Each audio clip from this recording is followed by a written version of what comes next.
Hello and welcome to Great Things Tampa Bay, the podcast about great eats, great places, and great people in the greater Tampa Bay area. I'm your host, Kyle Sasser, a Tampa Bay native, realtor, and all-around good guy.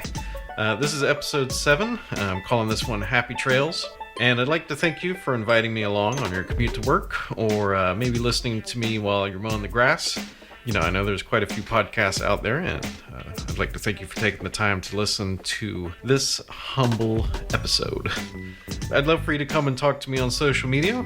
Easiest way to do that is to go to our webpage, greatthingstv.com. That's greatthingstv.com. And there you'll see the Get Social link. Just click on that, and that'll take you to Facebook, Instagram. You can send us emails.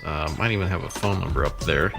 Yeah, so go there and let's interact. I'd love to hear about your favorite restaurant, maybe your quiet place that you go for a little bit of solitude.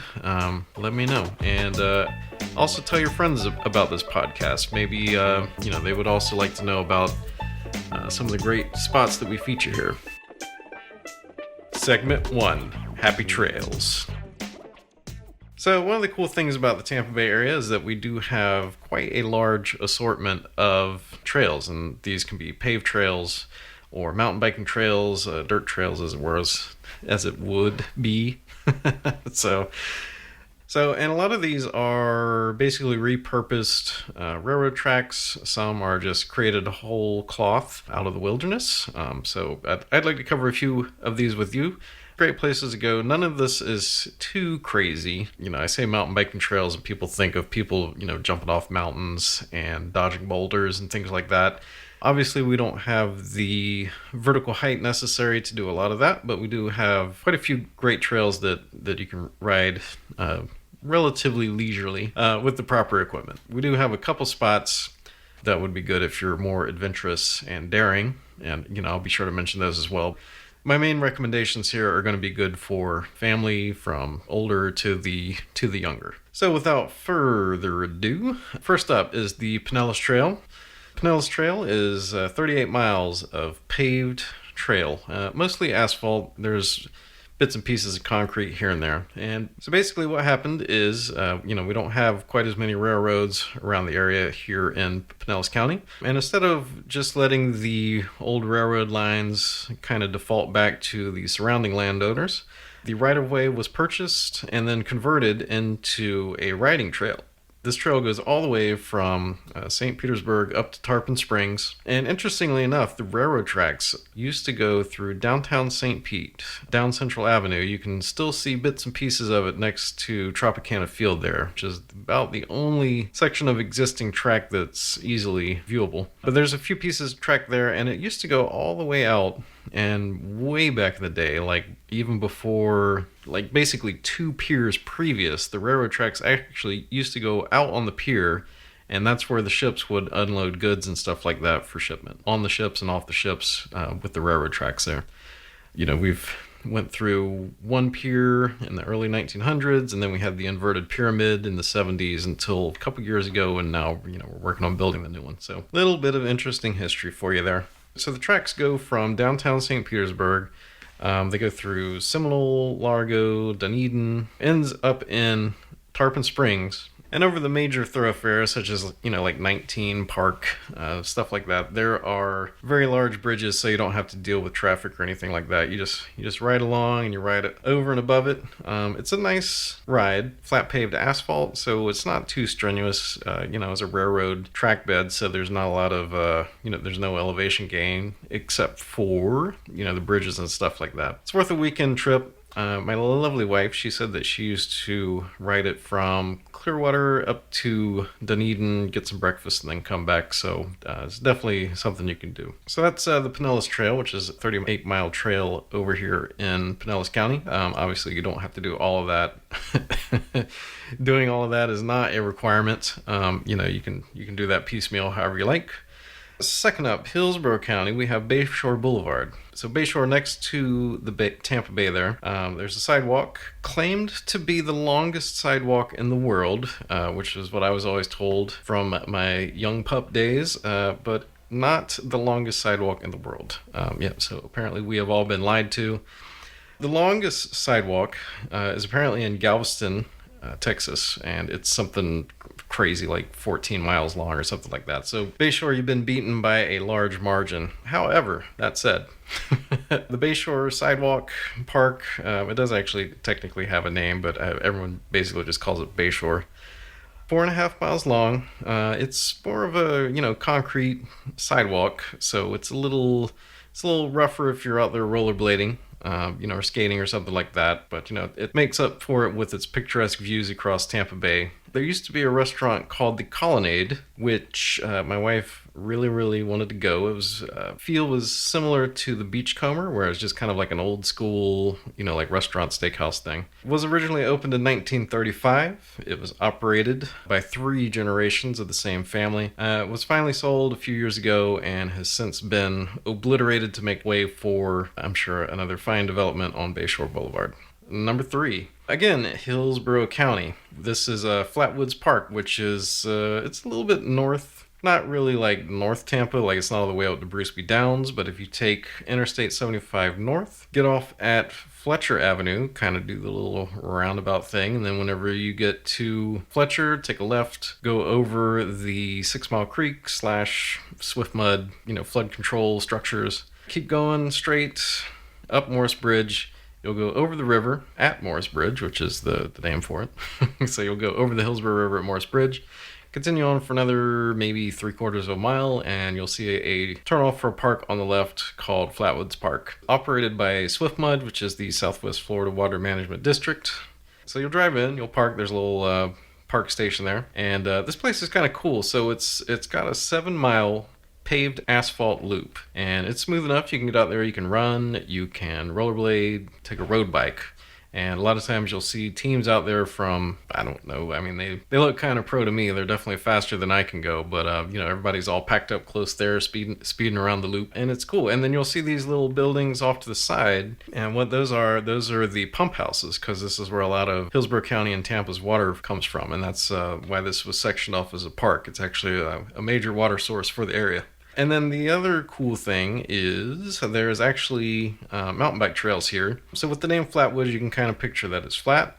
Personally, I love going on the mountain bike trails here. They're not too ridiculous as long as you stay on the main trail. They're relatively flat, and it's just like I have both. I have a road bike and I have a mountain bike. A little added something extra when you're riding a bicycle through the woods. Like, I don't know if it kind of takes you back to being a kid, maybe thinking about the Goonies or something, or Stand By Me, something like that. But it keeps me a little bit motivated. On the road bike, I get a little bored, to be honest. So having to dodge like tree branches and roots and trying to keep the bike upright definitely keeps me engaged, and it's a lot of fun. If you're a beginner, definitely stay on the main trail. Don't have the information in front of me, but I want to say it's a 15-mile single track loop, and that goes from Flatwoods Park in the north, goes all the way down to Morris Bridge, which is down by where you get off interstate at. Yeah, beautiful, beautiful stuff. So on the south part, there is a complication of trails. Don't know if that's quite the right description for it, but they do have a handy map there that you can take a look at. Definitely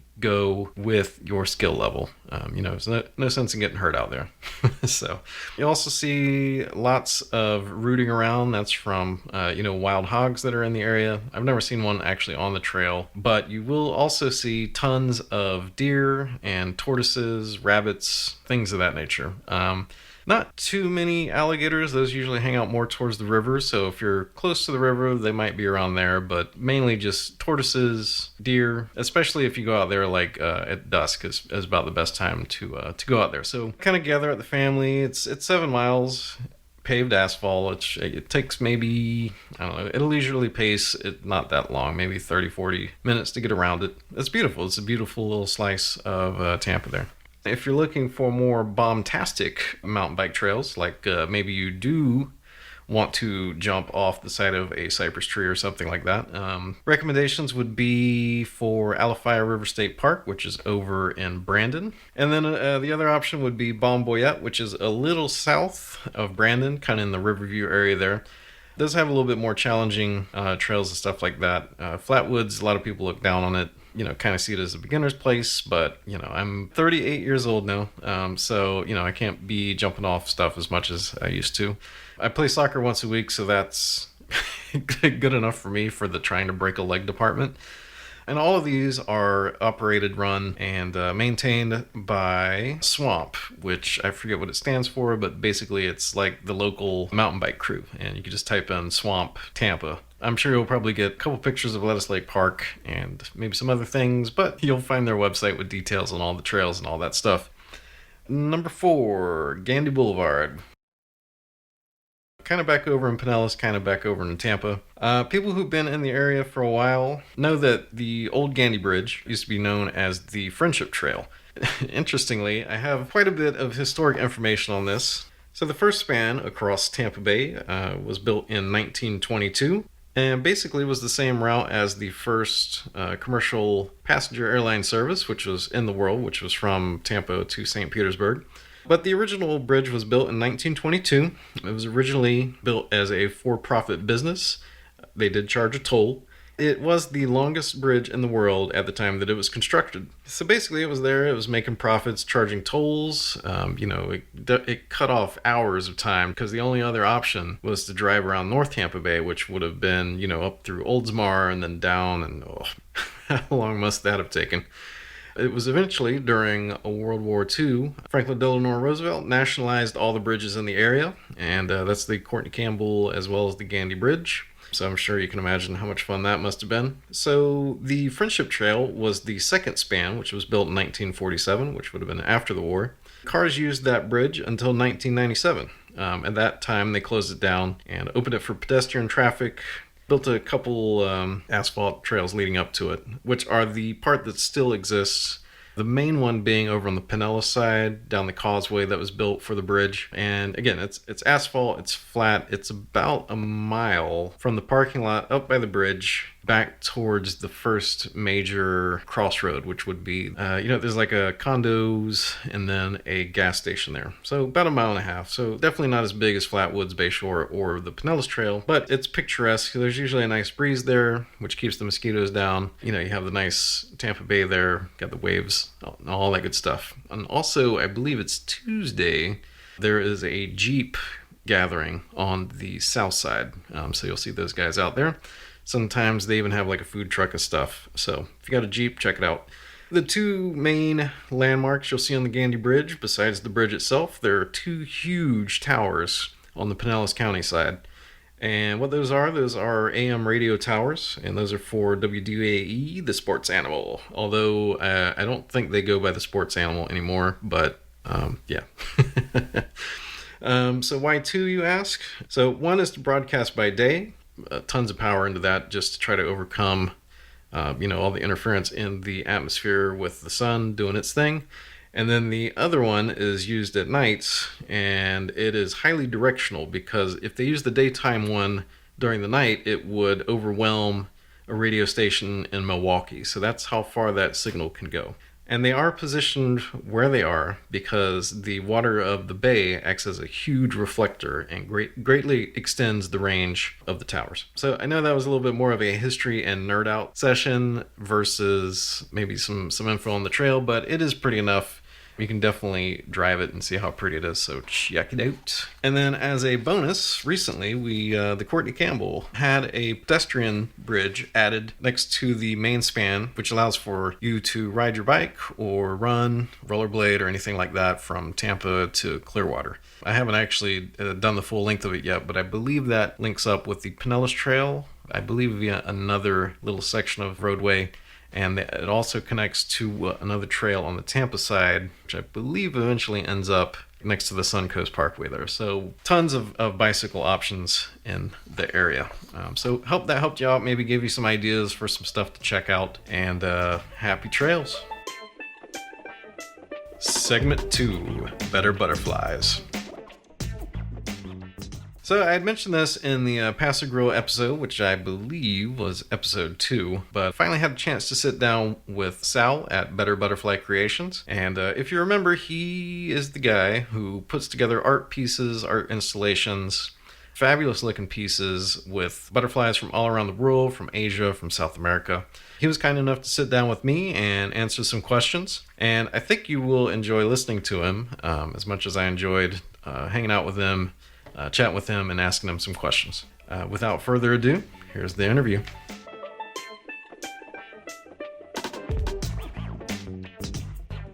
So we are recording now. Oh, here we are. Can be used as evidence. Oh my gosh. Yeah. All right, so we'll start off if you just want to introduce yourself. My name is Salvatore Ciccarello, pronounced Salvatore Ciccarello. I'm an Italian-American. You probably thought I was Irish. Anyway, I started collecting butterflies when I was 7 years old. It actually started out as a Boy Scout project. My brothers were earning the merit badge. The collection merit badge required my mom to get a broomstick handle, a coat hanger, form it into a circle, bend down the hook, and crisscross the nails on the broomstick, and then tear down her sheer curtains. My mom was wonderful. and make two nets for my two brothers. A saint. Yes. Well, so it was their merit badge, not mine, obviously, because I was only 7. They wanted to go collecting, and of course I wanted to go along. I was really excited. I thought, this is really neat, And they didn't want me to go along because I was their younger brother. And so my mom would say, you have to take them or you don't get to go. Anyway, so they did what older brothers do. They walked as fast as they could. And my little feet, I had to run 3 miles just to keep up with them. Trying to leave you behind. Oh, they were trying to leave me behind. Hopefully discourage me, have me go back home. I refused. Yeah. But after their merit badge, they put down the nets, and I picked them up, and I kept running. Been running ever since. My mom belonged to a National Garden Club. We didn't have master gardeners at that time. And she and I would plant plants to attract butterflies. And long before butterfly gardening was popular. Was a thing? Oh, yeah, before it was the big thing here. Yeah. So we had discovered that long ago, and eventually I became a master gardener, training the master gardeners how to put in butterfly gardens and training the teachers. Whenever I was coming up, I saw the big gardens. This 6 acres looked more like Busch Gardens a year and a half ago. But as my foot started giving me trouble, I started backing away a little bit, and then June 3rd is when I had the surgery. I stopped the gardening completely because I couldn't get down. But anyway, we're gonna get it going again really soon. There you go. So that's how I got started. At first, I was collecting butterflies for my collection. In 1975, a friend of mine, Wayne is his name, a lepidopterist, he asked me, hey, Sal, are you buying any butterflies from the farms? I said, Wayne, what farms? And he said, oh, this is the project that all the lepidopterists are doing. And so I joined the Lepidopter Society in Utah when I was there. So there are butterfly farms? All over the world. Wow. Africa, Asia, Indonesia, Philippines, a lot of the islands, South and Central America. And Lepidopterist is? Lepidoptera is a fancy word in this field of entomology. The study of Lepidoptera, or a Lepidopterist, it specializes in butterflies and moths. Okay, there we go. I was going to ask you to explain it. Pretty much, it's a science that we just wing it, okay? I see. Okay. I like that joke. I like that joke. All right. Anyway, so the butterflies are raised on the farms, and the best part, the purpose of the farms was to help some of these endangered species. But the real purpose was to save the rainforest by providing jobs for people in third world countries. Awesome. Instead of that man or woman to provide for their family, cutting down a 100-year-old tree, now they could work on the butterfly farms. And it's a perpetual income. Have you ever been and toured one of them? I have not. However, I have a distributor in California and a distributor in Canada that I work mainly through. They are the ones that the butterflies are sent to because they have the licenses. Yeah. And then sent to me. So the money that they buy them with goes to the farms, goes to the employees. Awesome. $3 billion worth of income. That's a lot of money for butterflies. Now, have I been to butterfly houses, the place where all the butterflies, the chrysalis go? Many. They're basically considered sort of like a livestock, I would guess, for importation. So right. The average lifespan of a butterfly is only 2 weeks. They're allowed to live out their natural lives. When they drop to the canvas, then the workers go out, collect them every morning. They treat them with formaldehyde, send them to me. I put them through a curing process, and I put them in the artwork or collections. The people that work in these farms, the only problem they have that I've heard of is that when they go home sometimes, they complain They complain that work's really bugging them, you know? And so, and plus they found out that it's no fly-by-night operation. You got jokes. You got jokes. We have jokes. No, that's good. That's good. One of the butterflies, now in 1984, the birdwing butterfly. Now, remember the ones I pulled out? Yes. I said the birdwing butterfly was on the endangered species list, near extinction in 1984. We put 1,800 farms in Indonesia. In a matter of 2 years, there were 2.7 million estimated. Awesome. 2.7 million of those butterflies. No longer a black market. No longer being sold on the black market for $500 each. Yeah, which is crazy. And well, believe it or not, there are butterflies that are 15,000. Yeah, I think it's one of those unseen things because the main stories you see is like the China and the rhino trade, also the tiger trade out of Africa and India, also to China. So I guess it makes sense that there is trade in any rare animal. And anything, that's right. Especially when they're near extinction, of course, the price goes up. Yeah, supply and demand. Supply and demand, that's right, exactly. So the butterfly that was almost extinct that was selling for $500, what was its species? Okay. It's a birdwing butterfly. And the species name, do you know that one? Ornithoptera burkiana. Awesome. You know, I'm going to put pictures of these up on the show notes and all that stuff. In fact, this was on the cover. I've been looking for it ever since on Life magazine. And the title of the article of the magazine, Heroes of the Rainforest. I do have some skills with finding things on the internet. So. Do me a favor. If you find it, let me know. I actually looked it up on the Life magazine, and I was sure it was either Life or Time, one or the other, so you might want to put that down. Yeah. And see if you can find that for me, because I will make a ton of copies. Because it talks about because of these butterflies and butterfly farms, they're able to save all the animals in the rainforest. Yeah. You know? Yeah, it makes sense. Because there was a purpose for leaving the trees up. Yeah. What they do, they don't catch the butterflies. They plant along the edge of the rainforest, the food plant of that particular butterfly. Each butterfly has its own plants that it lays its eggs on. Interesting, sort of like a panda and the bamboo. If you don't have bamboo, you don't have panda. If you don't have milkweed, you don't have monarchs. Certain plants for certain butterflies. The birdwings feed on Aristolochia, which is a pipevine, type of pipevine. They plant those along the edge of the rainforest. I'm just telling you one. Yeah. And then they harvest the eggs. Each female lays between 200 and 400 eggs, and there's 4 generations a year. Wow. So that's why if you multiply that times 2 years, easily. They cut the leaf, and they put the leaves inside the greenhouse that has nothing but Aristolochia. Smart. The caterpillar will eat 2,600 to 3,000 times its own weight in 2 weeks to 3 weeks. Industrialized butterfly production. They're eating machines, that's right. They don't drink, they eat. Yep. These are huge greenhouses now. These are not little. Yeah, not like a little sunroom. They take the chrysalis and they send 25% of them to the houses all over the world. Those butterfly atriums that people go in, the butterflies fly around them, it's all part of the same project. That's one of the outlets. So 25% of all the chrysalis go to them, and then 75% go into the other greenhouse to hatch. Wow. Once they hatch, another fourth, so 33% of those are released. Awesome. Into the like environment. Back into the wild. Back in the environment. Because they can't interbreed or else they have imperfections. Yeah. So they need to have a stock that's interbreeding out there. Yeah. Interesting. Yeah. No, it's a very, it's very fascinating. detailed.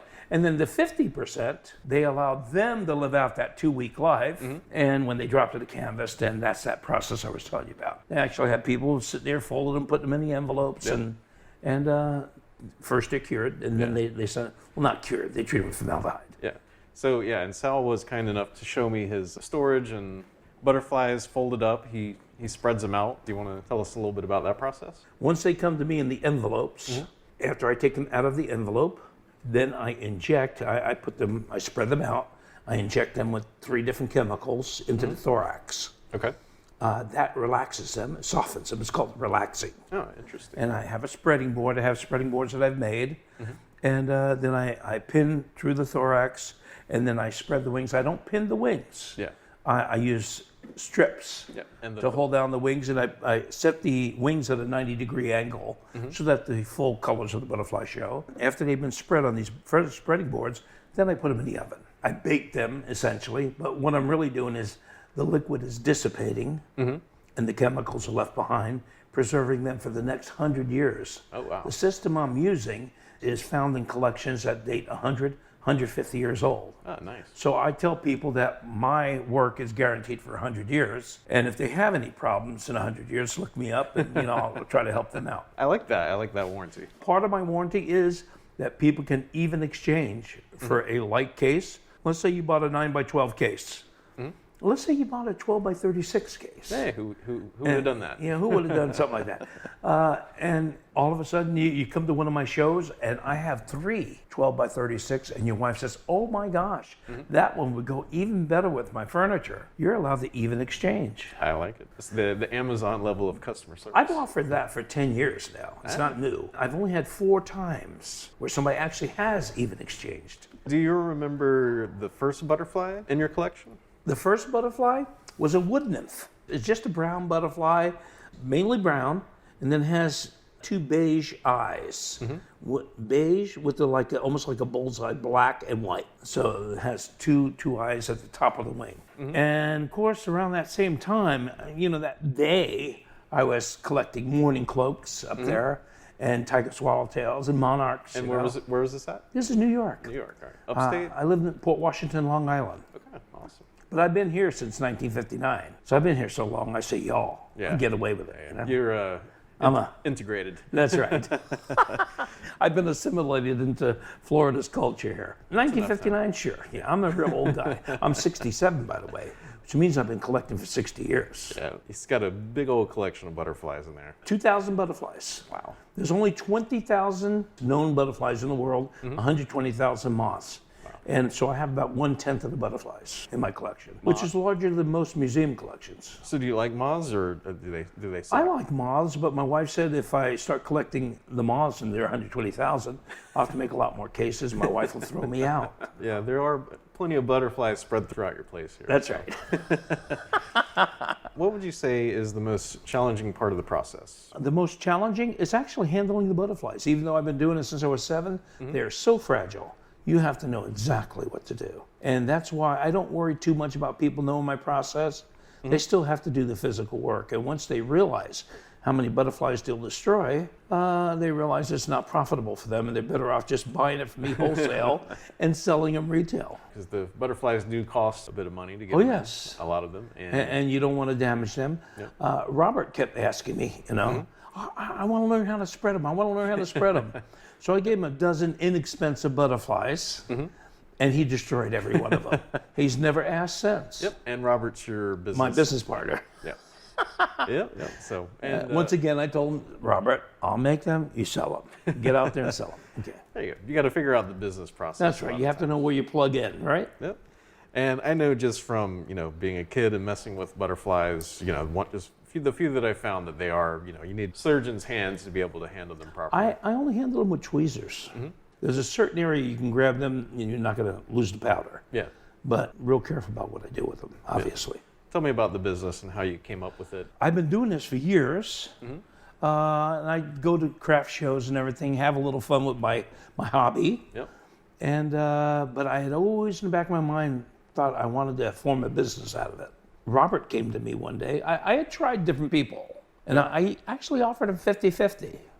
Very generous, Yeah, that's because my 50 went towards repurchasing all the material, which didn't leave 50 for me by far. Yeah. Anyway, bottom line is I had tried with many people, and they'd get excited, and then they realized you actually had to sell them. Yeah, it's work. And you have to have knowledge, and gee, I stood there all day and I made $100. I don't like this. But you can make a lot of money at it. But I couldn't convince them, okay? Anyway, Robert came to me, and let me give you a background for Robert. Yeah, go ahead. Robert, Pretty Woman? Yes. Richard Gere? Yep. His job was to go rebuild companies, or if they couldn't be rebuilt, tear them down, sell the parts. Yep. That was Robert's job. Oh, awesome. He traveled all over the world. Mergers and acquisitions. Mergers and acquisitions, yes. Robert's extremely smart. And I thought, well, he'll never make a salesman. He's very brainy. Yeah. And anyway, he came to me, he said, Sal, he tried to help a manager at Walmart. Okay, he was actually working at Walmart, retired, Yeah. He was doing the manager's job. Well, a new manager came in, found out. Well, they came and did the books. People said, well, just ask Robert, ask Robert. They found out Robert was running the place. So they fired the manager and fired Robert because it was against their rules to do that. So Robert, being helpful that he is, wanting to save the guy's job, being loyal to him, caused himself to lose his job. So, well, now he's 76 years old. But at the time, this is 4 years ago. So 72, trying to look for a job all of a sudden. He came to me, he said, he was distraught. He said, Sal, I've been all over the place. Do you have any ideas, you know? Every place I apply. He says, I know the interview went well. I had all the answers. Yeah. He said, but nobody calls me back. He says, and I know it's because of my age. You know, he said, but they can't say it's age discrimination. Yeah. You know, and he said, he says, literally, I have a stack 2 inches thick. Yeah.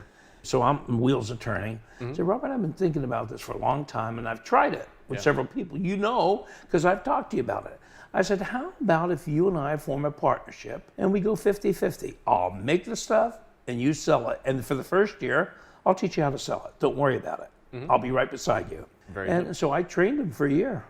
Trained him for a year. He agreed. He had no other place to go. Yeah. Now he sells like crazy. He sold a $500 case to a guy that's legally blind. You might not want to put that. The guy named Kenny. Yeah. He wanted the case. He wanted a special design with the white and with white driftwood and everything because that would show up better for him. Anyway, I said, Robert, you've done something I've never done. Ice to an Eskimo. Sold $500 to a legally blind guy. A $500 case. Yeah. He's been listening to some Grant Cardone or some of the other sales, and that's who we bought our case from. Yeah. My wife and I. So yeah, he's done he's a quite good a guy. job. And the fact is he appeals to people that I wouldn't, Yep. because he is very low key, Yep. and I'm not. Yep. It's He's definitely more non-aggressive, Yeah. and I am the loud, large Italian foreign man. That's like in my business. I'm usually the low key guy, but yeah, I'm always there looking for the opening, and then I'm like, That's right. Yeah, that's right. And he's the same way. He's pretty aggressive. Yeah. People just don't realize it. Me, I'm blatantly aggressive. No, he was there, and he basically just let us sell ourselves on it. So Yeah, and that's good. Chances are you wouldn't have bought that case from me. You probably wouldn't have. yeah, because I'm very like Like, man, is that guy pushy? Yeah, I'm like, ugh, Jesus. But yeah, my wife was there, and she basically talked us into it. I would tell you all about the farm, Yeah. just tell you this and that. Too much. Yeah, and honestly, like the case was so unique and so striking that usually I go to arts and crafts shows, and it's like they have like the starfish with the stuff glued to it. Yeah, And like that's some nice. headbands. A little sand sprinkled on it in the But background. this was unique. So you had the cases, and then you also have earwings. Yes. So could you tell us a little bit about those? Robert was struggling. He was at Treasure Island at the time. He said, Sal, when our sales are dropping, I said, what we need is an inexpensive item. And I'd been saving these wings for someone else to do the regular custom jewelry type stuff, Yeah. I didn't like it. She was terrible.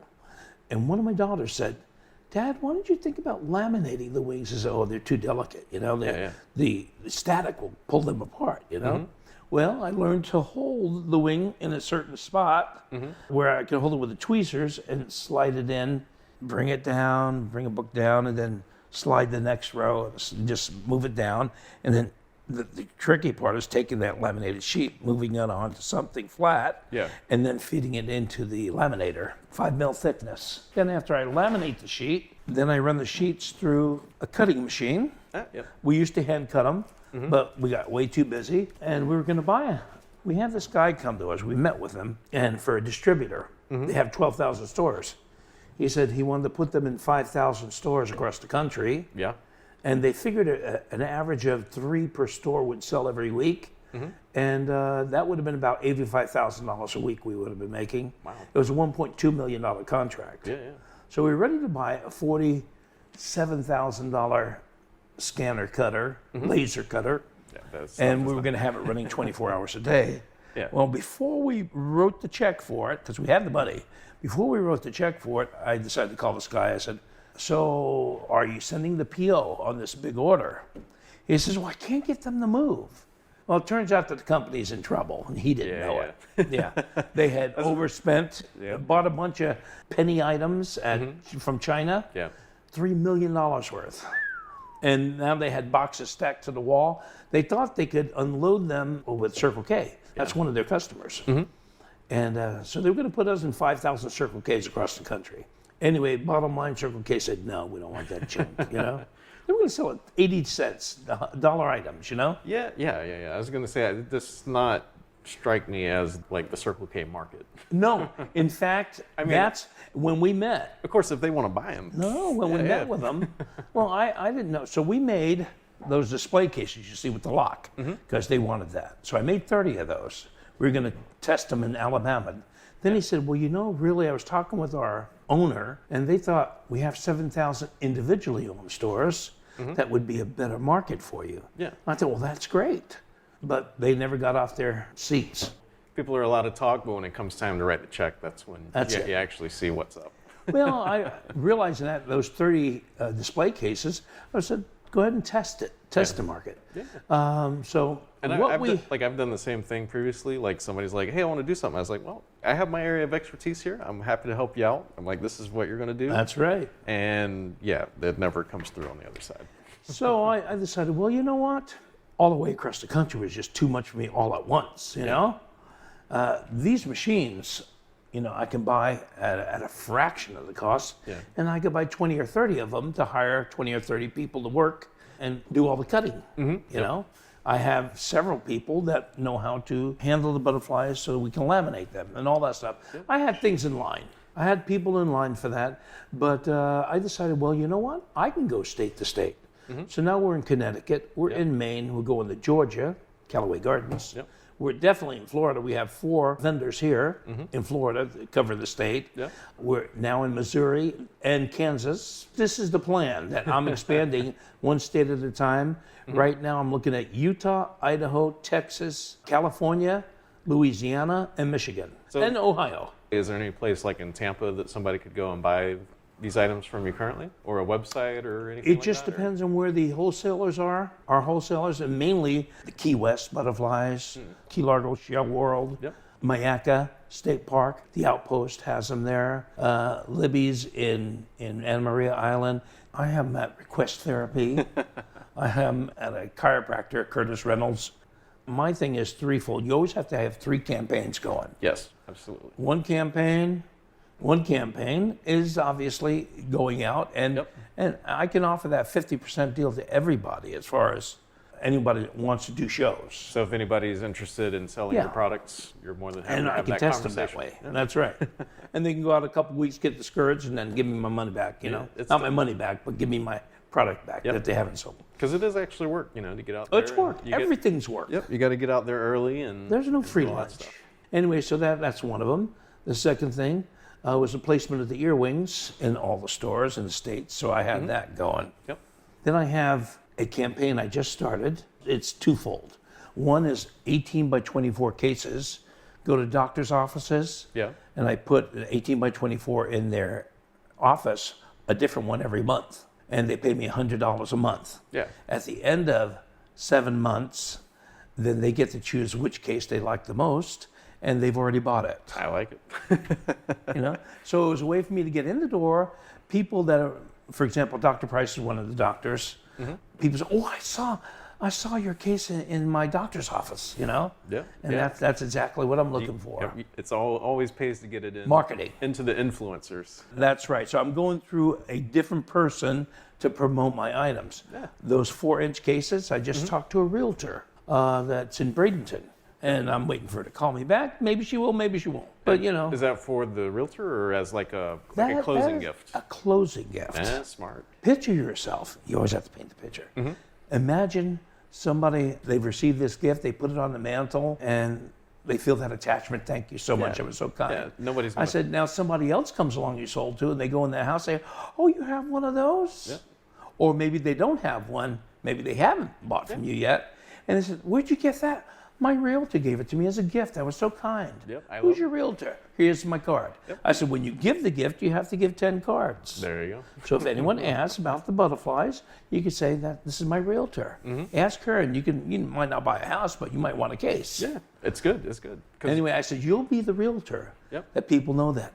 She's the one that gives away the butterfly Yeah. cases. And as a realtor, I'm always looking for an edge like that. So It's a beautiful edge because these cases sell for $35 to $45 at a QS Butterflies, and I sell them for $20. The price I'm looking at is wholesale. Yep. So any realtors, if you're listening to this, please don't steal my idea. But if you would like, if you'd like to, I'd be more than happy to introduce you to Sal. There you go. And I know you have to keep, if you're like financial advisors, I have to stay under $100, receiving or giving. We don't really have restrictions so far as that. It just cannot be directly tied to The sale.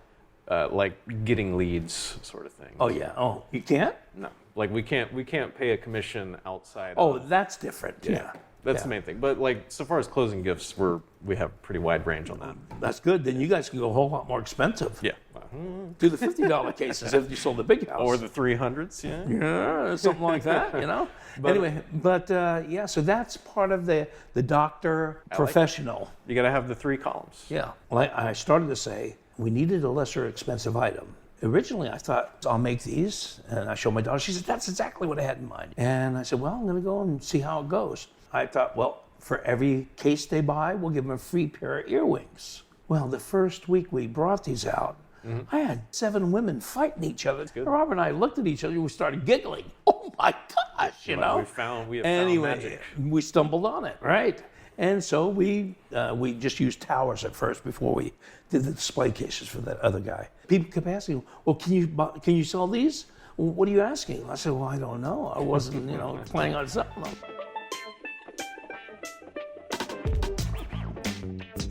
So thanks, Sal. Really appreciate you taking the time to sit down and answer those questions. Like I said, I had a lot of fun hanging out with you. And we're going to have another 1 or 2 segments of interview with Sal. So if you liked what you heard, please stay tuned. And if you would like to take a look at or buy one of his pieces, just hop on over to our website, greatthingsTB.com. Take a look at the show notes on this episode, and we'll have links there, and maybe buy something to beautify your home a little bit. Segment 3, let's get personal.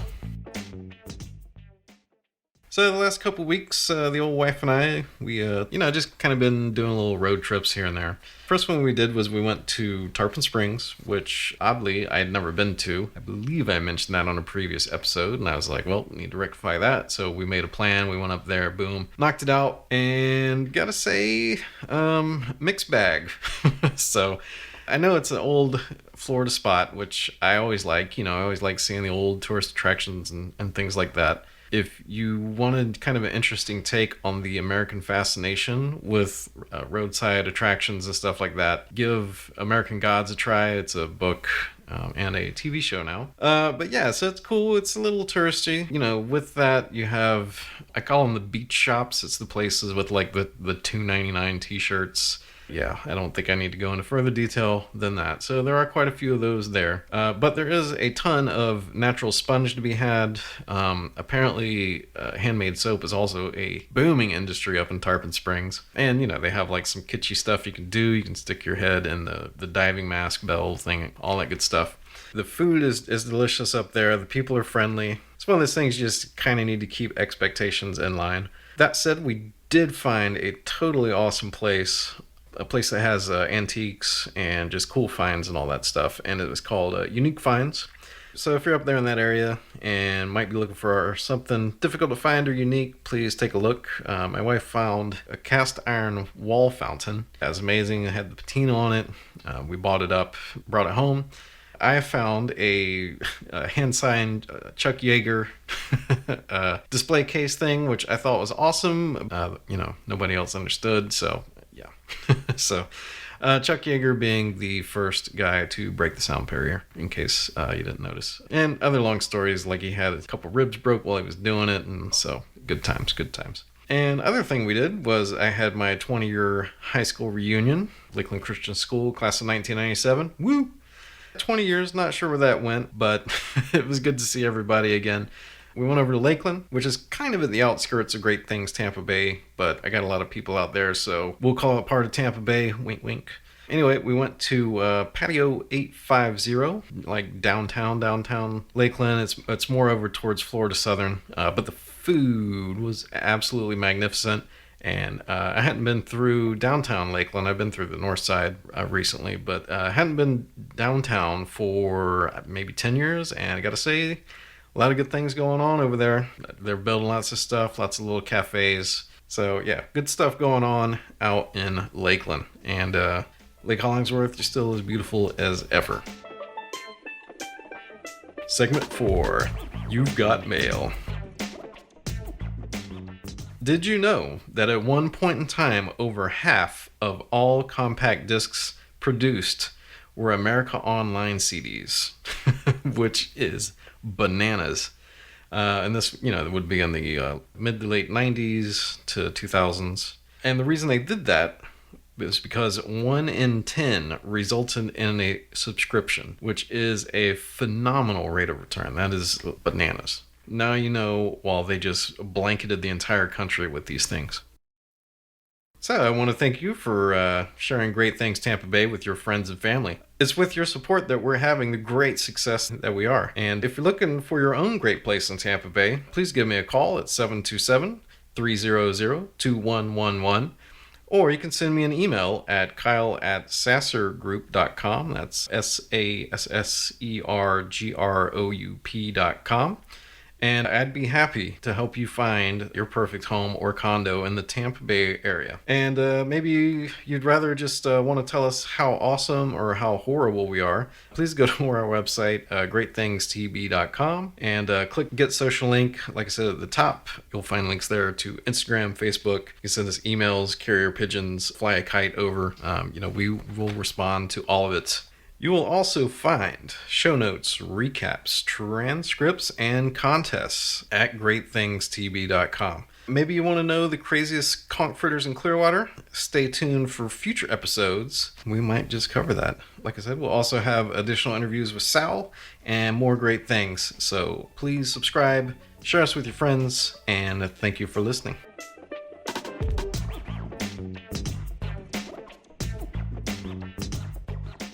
So I was just driving in my car and listening to episode 6, which was Rapid Fire, where I went through a bunch of stuff and wanted to issue a little bit of a correction. So it's actually the Alafaya River, not the Lithia River, which is located over like Valrico, Lithia area, over by Brandon, east of Tampa. So I had a complete brain meltdown. It happens. But yeah, I was thinking Lithia Springs and how beautiful it is there. You can go there and camp. And it's a beautiful campground there. But Lithia Springs, the spring run goes into the Alafaya River, and then you can canoe down the Alafaya River and kind of make a 2-part day out of all of it. So just wanted to issue that correction. I promise I've lived here for 40 years. I know what the rivers are named. Sorry for anybody that was confused.